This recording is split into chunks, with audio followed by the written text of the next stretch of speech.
អ្នកបម្រើស្រីកំពុងបោកខោអាវរៀងស្រស់ស្អាតរបស់នាងបង្ហាញច្បាស់រូបភាពនៅចំពោះមុខធ្វើឲ្យម្ចាស់ផ្ទះបរោះភ្ញាក់ផ្អើលគេឃើញគាត់ដើរទៅខាងក្រោយស្ត្រីយ៉ាងស្រួលចាប់ផ្ដើមពិនិត្យការងារបរោះចាស់ក្លាហាននេះឈ្មោះលើលី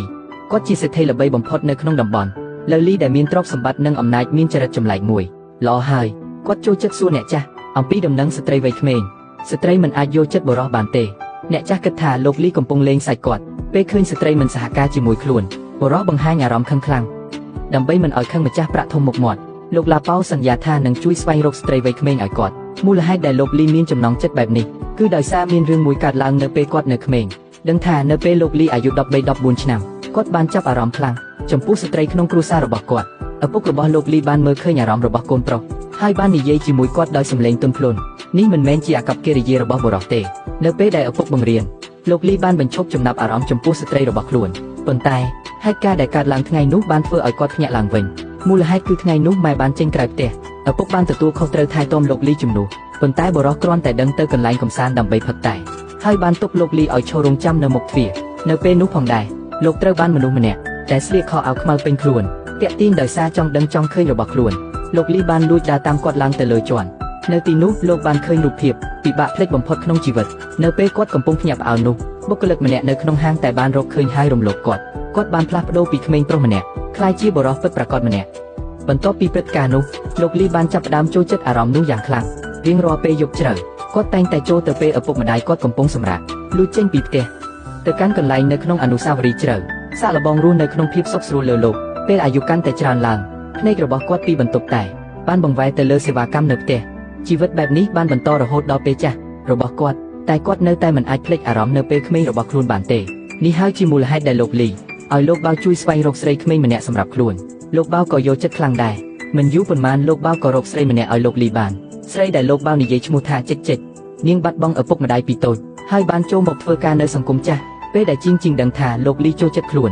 ក្នុងចិត្តក្មេងស្រីមានអារម្មណ៍ក្រអៀវក្រអួនជាមួយគ្នានេះផងដែរបុរសម្នាក់នៅព្រឹកមួយបានផ្លាស់ពាក់ឈុតវ៉ែនតាដែលបានបញ្ជាទិញម្សិលមិញគ្រាន់តែសម្រាប់ទទួលស្វាគមន៍ជីងដែលនឹងមកដល់យប់រដូវក្តៅ3សប្តាហ៍ធ្វើឲ្យមនុស្សងាយរំខានចិត្តប៉ុន្តែពេលប្រឈមមុខនឹងការប្រាប់បញ្ជាក់របស់អ្នកបម្រើលោកចាស់តែងតែបង្រួបបង្រួមចិត្តរបស់ខ្លួនដែលកំពុងចង់ធ្វើអ្វីមួយមិនដែលហ៊ានឆ្លងកាត់ព្រំដែននោះឡើយលោកចាស់ដែលកំពុងជាប់ករណីជាមួយស្ត្រីបម្រើនេះឈ្មោះលោកលីកុំមើលថាគាត់សក់ស្ទល់បែបនេះមើលទៅសុភាពរាបសារនិងស្លូតបូតតែគំនិតរបស់គាត់មិនសាមញ្ញទេព្រោះបំណងចិត្តរបស់គាត់ពេលនេះគឺចង់ចំណាយពេលយប់ជាមួយស្រីស្រស់វ័យក្មេងគាត់ដែលមិនអាចបំពេញបំណងបានរស់នៅរាល់ថ្ងៃដោយទុក្ខព្រួយយ៉ាងខ្លាំងអ្នកថែរក្សាបានដឹងអំពីរឿងរបស់លោកលីគាត់បានជ្រើសរើសស្រីស្អាតវ័យក្មេងម្នាក់ឲ្យគាត់ផ្ទាល់ពេលលោកចាស់ដឹងរឿងនេះគាត់រីករាយមកដល់ភ្លាមការមកដល់របស់លោកលីក៏ធ្វើឲ្យអ្នកថែរក្សារីករាយខ្លាំងដែរព្រោះលោកលីគឺជាសេដ្ឋីល្បីបំផុតនៅទីនេះតែបើបំពេញតាមតម្រូវការរបស់លោកចាស់ជីវិតពាក់កណ្ដាលក្រោយរបស់គាត់មិនចាំបាច់ព្រួយបារម្ភទៀតទេបន្ទាប់មកស្ត្រីនោះនាំលោកលីចូលទៅក្នុងបន្ទប់ដែលក្មេងស្រីស្ថិតនៅ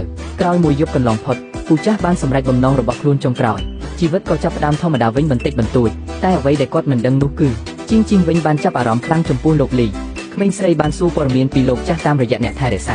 ាហើយតែងតែដើរតាមក្រោយលោកលីសង្កេតមើលរាល់សកម្មភាពរបស់គាត់បន្ទាប់ពីមួយសប្តាហ៍នៃការសង្កេតជីងបានរកឃើញថាខ្លួនឯងដូចជាកំពុងស្រឡាញ់លោកលីទៅហើយនាងបានទូរស័ព្ទទៅអ្នកថែរក្សាសួរថាអាចជួបលោកលីម្ដងទៀតបានទេប៉ុន្តែគ្មានគិតថានឹងត្រូវបានលោកចាស់បដិសេធព្រោះលោកលីនៅតែផ្ដោតសំខាន់លើមុខមាត់របស់ខ្លួន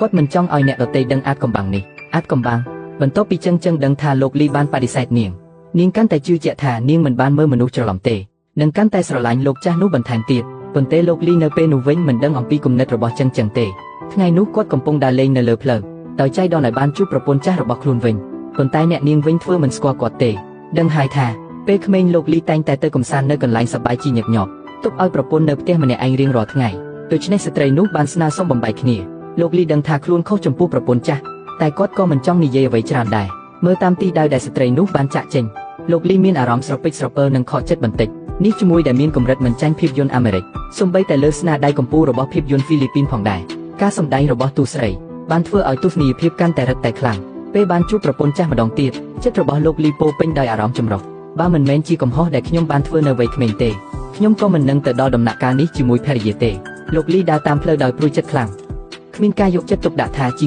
ងកំពុងដើរតាមខ្លួននៅពីក្រោយក្មេងស្រីនោះចង់បង្កើតការទំនាក់ទំនងជាមួយលោកលីបានបោះខ្សែដៃមួយចោលចិត្តជើងរបស់គាត់ដោយចេតនាលោកលីក៏យកខ្សែដៃនោះឡើងប៉ុន្តែគាត់រកមើលក្មេងស្រីមិនឃើញទៀតហើយ មើលទៅខ្សែដៃនៅក្នុងដៃរបស់គាត់ពូអារម្មណ៍ដែលបានលាក់បាំងក្នុងចិត្តបានត្រូវរំលឹកឡើងវិញដើម្បីស្វែងរកអារម្មណ៍ដើមនោះម្ដងទៀតលោកលីបានទូរស័ព្ទទៅកាន់ការពីការងារយប់នោះពូបានស្ទើររស់នៅអារម្មណ៍វ័យក្មេងម្ដងទៀត